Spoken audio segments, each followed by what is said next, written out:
Hi అండి. Welcome to Donempudi vlogs. ఏంటి గోడల మీద కళాఖండాలు చూపిస్తున్నాను అనుకుంటున్నారా? ఈ కళాఖండాలు మా పాప రాసినయనమాట.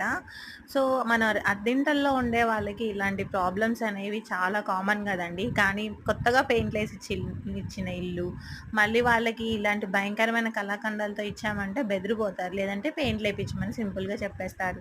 సో, అందుకని అంత రిస్క్ తీసుకోదలుచుకోకుండా యూట్యూబ్‌లో సెర్చ్ చేస్తుంటే ఈ ఎరేజర్స్ అయితే కనిపిచ్చాయి. ఎరేజర్ డస్టర్స్ అనమాట మీషోలో రూ. 150.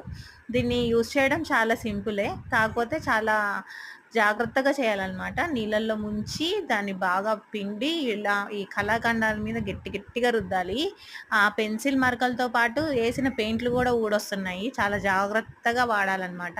కానీ డబుల్ కోటింగ్ ఏసిన పెయింట్‌లయితే ఓకే గానీ, సింగిల్ కోటింగ్ అయితే మాత్రం పెయింట్ గూడా లేసొచ్చేస్తుంది. ఫైనల్‌గా అయితే రిజల్ట్ బానే ఉంది. మిడిల్ క్లాస్ వాళ్ళకి బాగా యూజ్ అవుతుంది మాలాంటోళ్ళకి.